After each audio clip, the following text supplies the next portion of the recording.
এবার কড়া হুঁশিয়ারি দিয়েছেন ভারতের সেনাপ্রধান জেনারেল উপেন্দ্র দ্বিবেদী। হুঙ্কার দিয়ে তিনি বলেছেন, যে কোনো পরিস্থিতির জন্য প্রস্তুত রয়েছে ভারত। কিন্তু কি এমন কারণে হঠাৎ এই হুঁশিয়ারি দিয়েছেন তিনি, জানাচ্ছেন এসআই রাজ।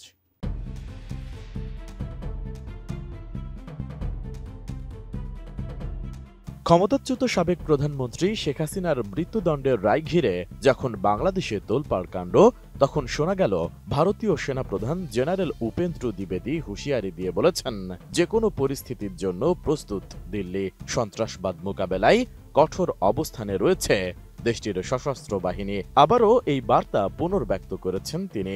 কিন্তু কেন, হঠাৎ কাদের উদ্দেশ্যে এই হুঁশিয়ারি উচ্চারণ করেছেন ভারতীয় সেনাপ্রধান?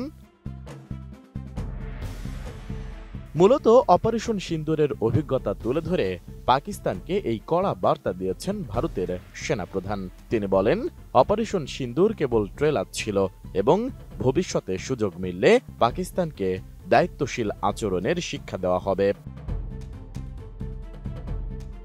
সোমবার এক মতবিনিময় অনুষ্ঠানে জেনারেল উপেন্দ্র দ্বিবেদী বলেন, আমরা আগেই বলেছি, আলোচনা ও সন্ত্রাস একসঙ্গে চলতে পারে না, রক্ত ও পানি একসঙ্গে চলবে না। শান্তিপূর্ণ প্রক্রিয়ার প্রতি আমরা প্রতিশ্রুতিবদ্ধ, তবে ততক্ষণ পর্যন্ত সন্ত্রাসী এবং তাদের পৃষ্ঠপোষকদের একইভাবে বিবেচনা করা হবে।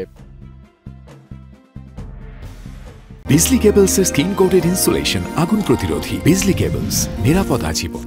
পাকিস্তানকে সতর্ক করে জেনারেল উপেন্দ্র দ্বিবেদী জানান, অপারেশন সিন্দুরকে ৮৮ ঘন্টার ট্রেলার হিসেবে দেখছেন এবং ভারতের সশস্ত্র বাহিনী তাদের প্রতিবেশী দেশের প্রতি দায়িত্বশীল আচরণ শেখাতে প্রস্তুত। ভারত উন্নয়ন ও অগ্রগতির পথে এগোচ্ছে, কেউ এই পথে বাধা দিলে তার বিরুদ্ধে কঠোর ব্যবস্থা নেওয়া হবে। পাকিস্তানের পারমাণবিক হুমকির প্রসঙ্গে জেনারেল উপেন্দ্র দ্বিবেদী উল্লেখ করেন, আজকের ভারত কোনো ব্ল্যাকমেইলে ভয় পায় না। ভারতের সন্ত্রাস মোকাবেলায় নিউ নরমাল এখন পাকিস্তানের জন্য সবচেয়ে বড় চ্যালেঞ্জ। দেশের রাজনৈতিক নেতৃত্ব দেশের প্রতিরোধ সক্ষমতা বাড়াতে দৃঢ় প্রতিজ্ঞ এবং আমাদের প্রতিরোধ শক্তি খুবই শক্তিশালী ও কার্যকর।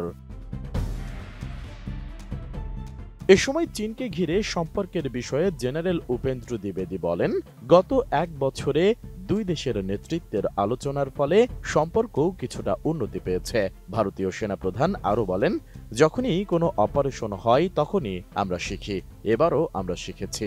তিনি উল্লেখ করেন, দীর্ঘ যুদ্ধের জন্য এমনকি প্রয়োজনে ৪ বছর পর্যন্ত খাদ্য এবং গোলা বারুদের যথাযথ সরবরাহ বজায় রাখা ভারতের জন্য কতটা প্রয়োজনীয়।